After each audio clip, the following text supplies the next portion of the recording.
L'auteur Mario Chabot a publié le livre La Maison des Vergers aux éditions Les Célèbres Anonymes et nous nous rencontrons à l'espace culturel Saint-Gilles afin d'en discuter ensemble.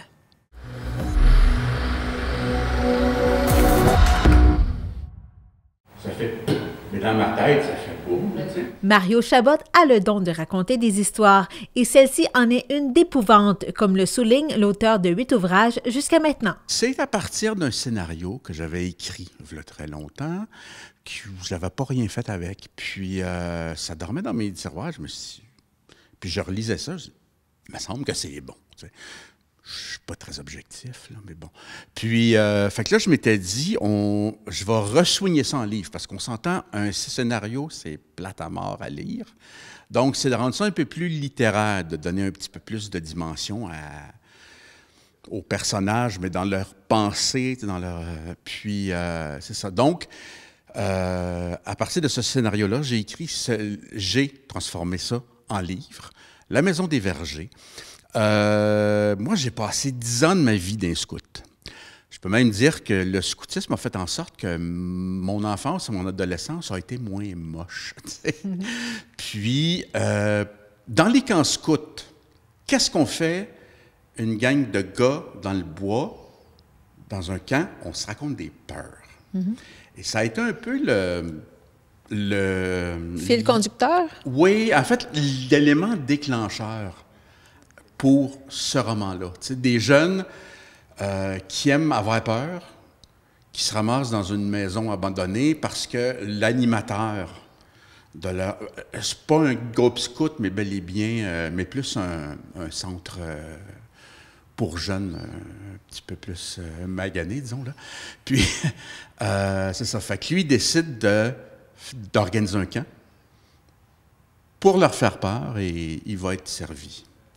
Oui, oui. Ils seront tous servis. Et dans le fond, on voit beaucoup, les jeunes, ce qu'ils ressentent, les intervenants aussi. Des fois, on peut parler, des fois, il y a un petit langage vulgaire aussi, dans un certain sens. Ça fait partie de l'atmosphère que vous vouliez créer?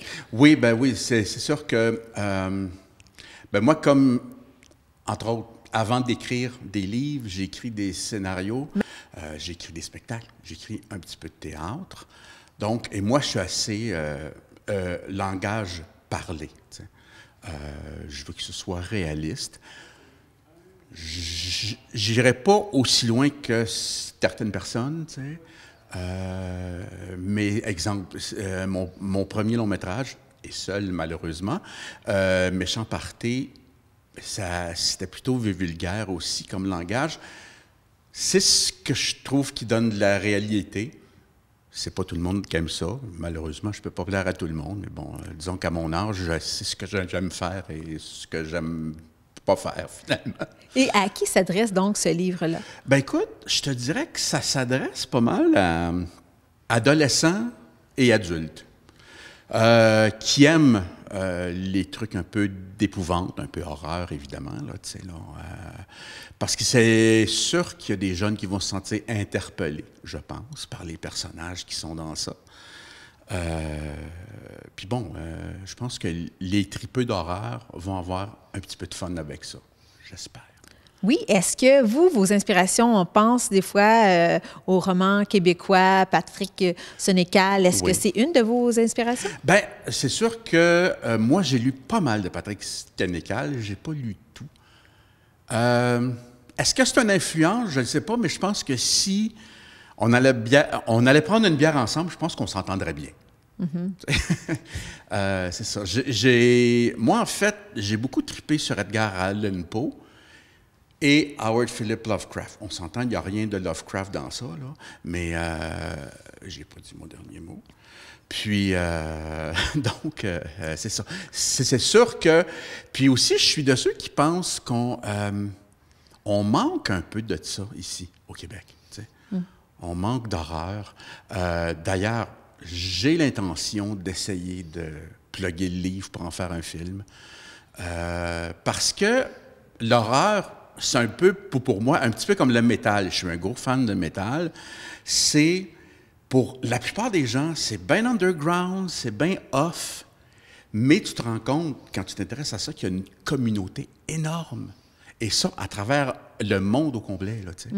Ce qui fait que tu as des films d'horreur qui vont arriver de Serbie, de la République tchèque, veut pas. Tu sais, genre des trucs qu'on ne serait pas habitué de voir, mais que, parce que c'était de l'horreur, ça va nous interpeller. Tu sais. Et aussi au niveau de l'horreur, est-ce que vous auriez pu aller un peu plus loin? C'est ça que j'ai eu comme réflexion. Oui. J'aurais pu aller plus loin. En même temps, je pense que c'était pas le livre pour ça. Présentement, je travaille sur d'autres projets, dont 2 livres. Un vraiment d'horreur, l'autre qui va être plus un thriller très glauque et très gore. Et là, j'avoue que je pousse la machine à fond parce que ce projet de roman-là, je l'appelle un peu mon roman de défoulement. Là, tu sais. C'est écrit en français et en anglais. Est-ce qu'il faut être bilingue pour lire ce livre? Mon Dieu, je pense pas. Parce qu'il n'y a pas énormément d'anglais.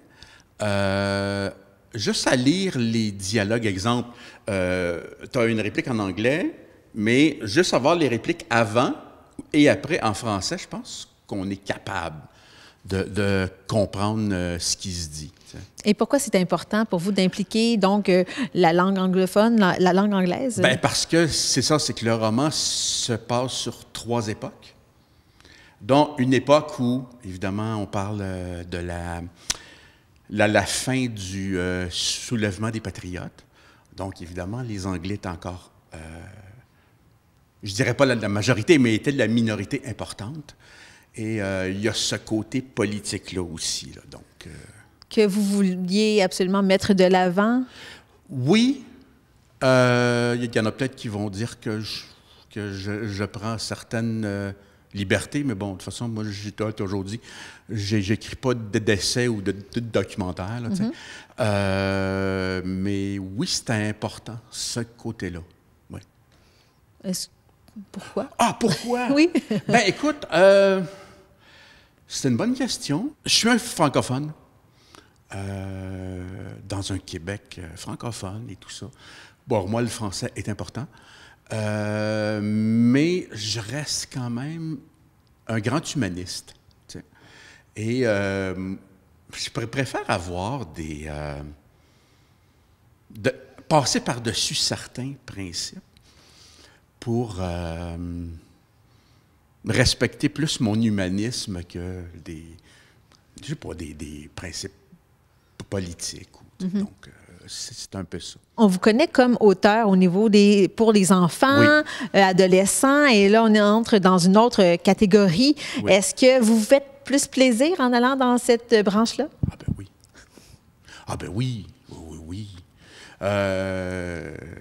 Puis, parce que là, il y a toujours l'idée, parce que c'est un roman que... Parce mon but premier dans la vie, bon, à part de m'occuper de ma famille puis d'être heureux en famille, là, parce que c'est quand même important, mon but premier reste d'aller vers le film.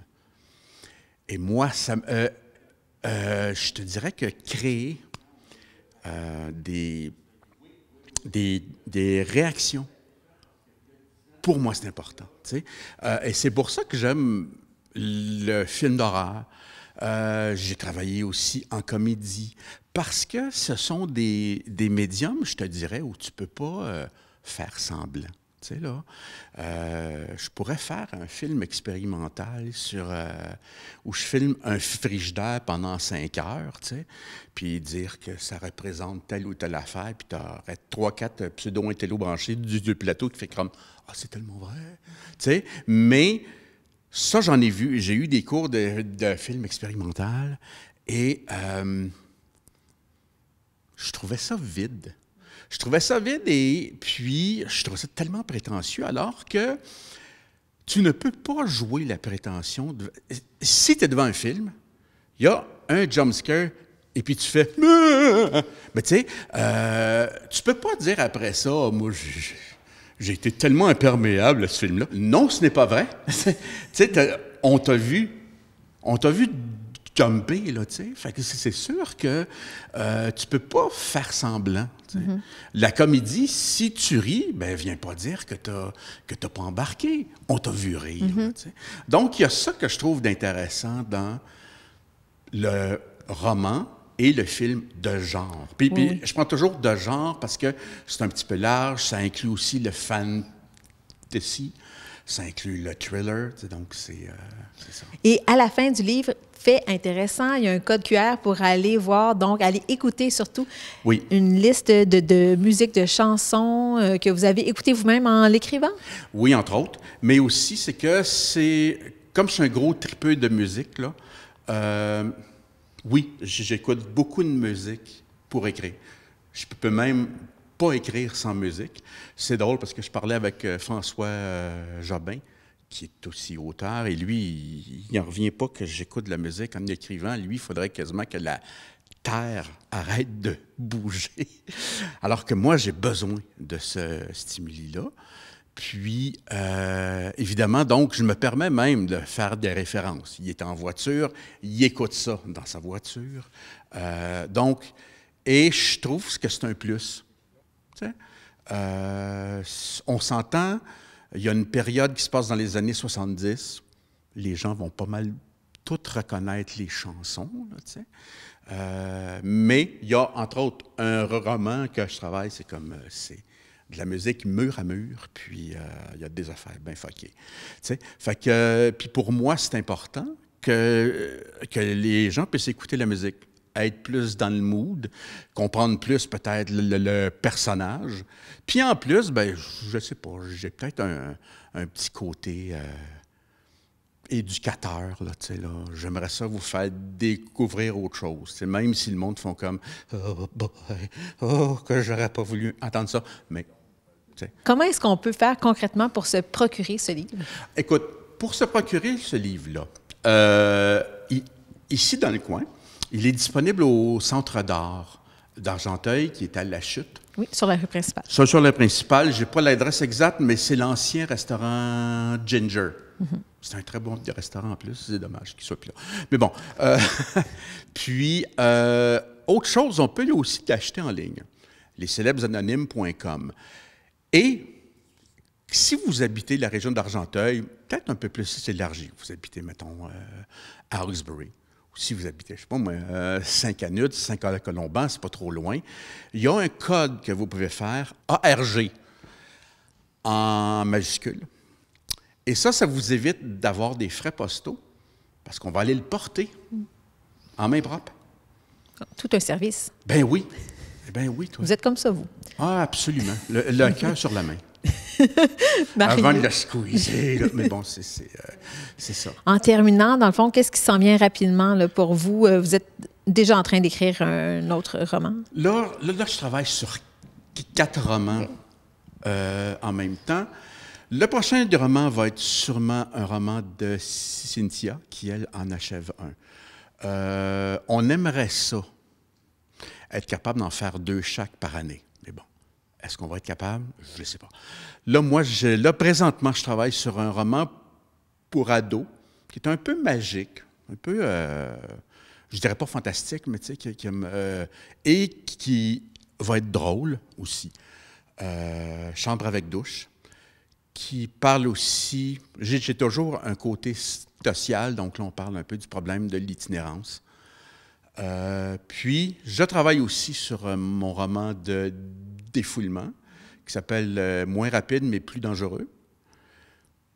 Puis, ça va gicler.